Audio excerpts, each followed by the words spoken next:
Plus de 250 filles marginalisées, victimes de plusieurs atrocités avec le guerre à répétition à l'est de la République démocratique du Congo, sont encadrées chaque année au centre Nyota de l'archidiocèse de Bukavu dans la paroisse Saint-François Xavier du Kadutu sur avenue industrielle. Traumatisées par leur situation qui reste à désirer, des jeunes filles qui arrivent de différents territoires de la province du Sud Kivu et de la ville de Bukavu considèrent le centre Nyota comme leur terre promise, où elles apprennent à lire et à écrire ainsi que le métier en art culinaire, en fabrication du savon, mais aussi en coupe et couture. Le centre Nyota est une œuvre de l'archidiocèse de Bukavu créée en 1986 par le sœur de la Sainte Dorothée de Chemo. Il fonctionnait avec des moyens des Italiennes. Après la guerre à l'Est, le centre a été pillé et les sœurs religieuses l'ont laissé dans les mains de l'archidiocèse de Bukavu, qui l'a ensuite cédé au monde des laïcs depuis 1997, après la guerre de l'Afdel. Suite aux guerres à répétition, il y a eu des filles qui ont quitté leur village et d'autres qui ont connu de barbarie, de militaires, de viols, de tueries, de massacres. Quand elles sont arrivées dans la ville de Bukavu, elles n'avaient pas où aller ni de famille d'accueil. Certaines se sont livrées à la prostitution et d'autres au travail de ménage. Il y a eu des filles mineures devenues professionnelles du sexe. D'autres ont eu des grossesses indésirées et certaines sont venues au centre Nyota où elles ont été encadrées. La coordinatrice du centre Nyota qui s'occupe de jeunes filles marginalisées, Madame Noëlla Kadaï, revient sur les rôles que joue ce centre au sein de la communauté. Le centre Nyota a commencé à fonctionner avec les laïcs depuis 1997, après la guerre. Et suite à la guerre à répétition que vous connaissez ici chez nous, il y a eu aussi les filles qui ont quitté leur village natal pour venir se réfugier ici en ville. Suite au barbarisme des militaires que vous connaissez, il y a eu des problèmes de viols, de tueries dans le milieu rural. Et c'est ainsi que les filles ont préféré de venir ici en ville pour venir se réfugier. Mais ces filles, quand ils sont arrivés en ville, ils ont trouvé qu'ils n'avaient pas même là où elles pouvaient rester, comme par exemple dans des familles, laisser livrer aux prostitutions. Il y a eu des filles prostituées, des mineurs prostituées. Il y a eu, aussi des filles qui ont eu des enfants donc des grossesses indésirées et des grossesses indésirées. Et ces filles venaient toujours au centre et nous avons vu qu'il faudrait encadrer ces filles puisqu'elles avaient des problèmes. Donc, le centre Nyota a de multiples activités. Nous avons beaucoup d'activités, mais on peut énumérer quelques-uns. Le centre Nyota, c'est un centre de récupération et d'encadrement de jeunes, de filles marginalisées. En général, vous voyez, la marginalisation, c'est l'ensemble des problèmes que les filles ont connus dans leur vie. Premièrement, nous récupérons les filles. Et quand nous récupérons les filles au centre Nyota, nous les apprenons à lire et à écrire. Donc, il y a des filles qui n'ont pas eu la chance d'être scolarisées. Et il y a aussi celles qui ont commencé l'école, mais suite à la pauvreté de leur famille, à l'instabilité de leur vie, n'ont pas eu la chance de terminer le cycle normal. Et alors, nous récupérons ces filles aussi qui n'ont pas eu la chance de terminer l'école, de suivre l'école normale. Et par là, c'est pourquoi nous avons un programme de la rattrapage scolaire, la rattrapage scolaire chez nous. Donc, c'est le CRS, la rattrapage scolaire. Donc, pour nous, 3 ans. Donc, la fille qui a terminé 3 ans chez nous, elle peut présenter le TENAFEP, la rattrapage scolaire. Nous avons aussi l'apprentissage de métiers. Nous avons de divers métiers. Par exemple, la coupe couture, savonnerie, l'art culinaire, etc. Donc, nous ne nous limitons pas à métier simplement. Nous avons aussi un bureau d'écoute, puisque chez nous, c'est comme une famille. Donc, nous accueillons des filles, nous les écoutons. Après avoir écouté les filles, nous faisons des fiches de suivi. Et ensuite, aux fiches de suivi, nous savons comment est la vie de cette fille. Nous accompagnons la fille jusqu'à la fin. Nous ne nous limitons pas au centre Nyota. puisque nous avons de ces filles qui ont déjà terminé même ici au centre Nyot et qui ont déjà commencé leur propre activité là-haut. Chez nous, nous savons que quand les filles... Avant, c'est nous qui allions vers les filles en situation difficile. Mais pour le moment, les personnes qui ont compris les biens fondés du centre Nyot et qui savent les objectifs du centre Nyot, ils accompagnent les filles vers nous. Et quand les filles arrivent chez nous, nous les accueillons et nous les écoutons.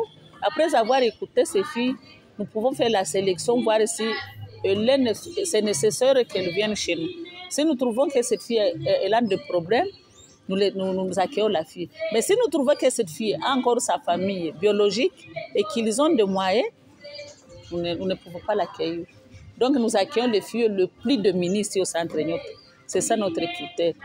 Les catégories de filles que nous recevons ici au centre Nyot, il y a de ces filles des orphelines, les filles que les parents sont de familles séparées. Il y a aussi des filles mères, les filles qui ont eu des enfants précocement. Il y a aussi les filles déplacées et les filles violées. Nous fonctionnons avec des personnes de bonne volonté, des personnes qui ont compris les biens fondés du centre. Par exemple, le Père Bernard, c'est notre bienfaiteur, mais lui aussi il demande, on n'a pas un bailleur de fonds. Nous avons la vision de voir si un jour, nous pouvons arriver à trouver les filles maintenant utiles d'être capables d'une autoprise en charge.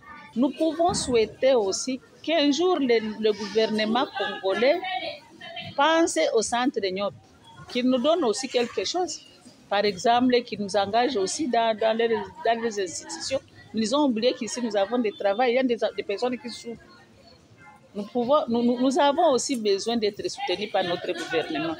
Angali Amoussaï, une fille qui ne savait ni lire ni écrire, vient de faire 6 ans au centre Nyota et rêve d'ouvrir son atelier afin de coudre de plus en plus des habits.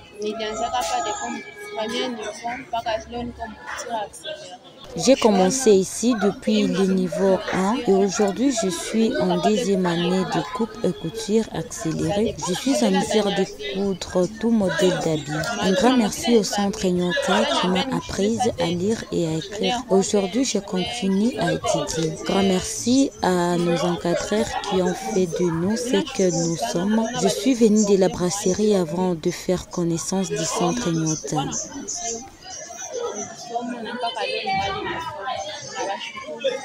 Arosima Chirimwami rêve de devenir une grande couturière, une modéliste de marque avec un grand atelier propre à elle afin de former d'autres filles qui n'ont pas eu la chance comme elle.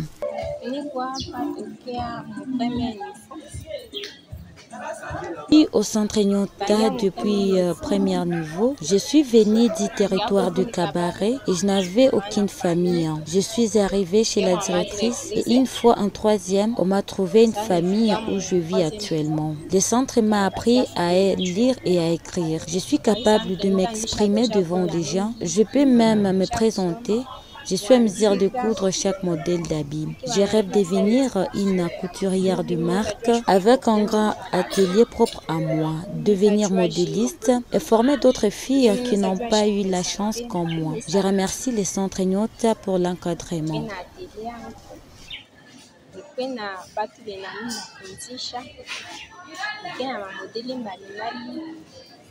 Fourahini Bonekube est arrivé au centre Nyota il y a 3 ans après que je n'avais plus la chance et moyen de continuer les études secondaires. Le centre Nyota lui a redonné espoir et espère devenir une couturière de grande renommée.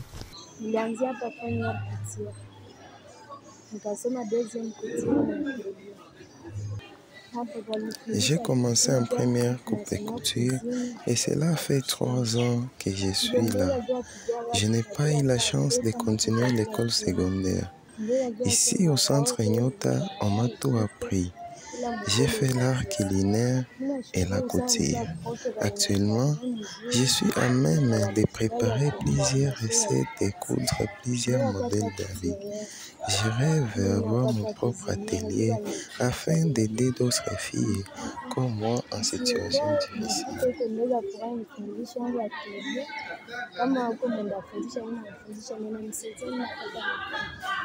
De son côté, Mwangaza Mugisho, formatrice en coupe à couture, croit à la capacité de faire de ces encadrés. Elle dit que pour chaque année, plus de 50 filles formées sont capables de faire du poids sur le marché d'emploi. Elles ont toutes leurs chances.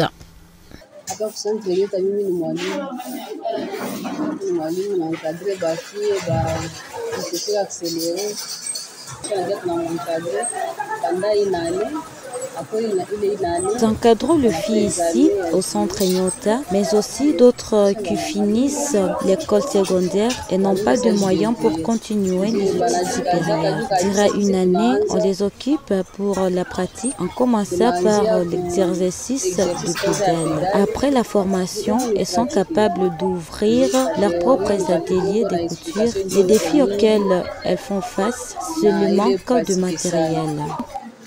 Par rapport à gisi banakuyaka tunanga tunafikia ntuka banatokaka humu na biko wamezika kwenda kufungula kwa tele na kuendelea.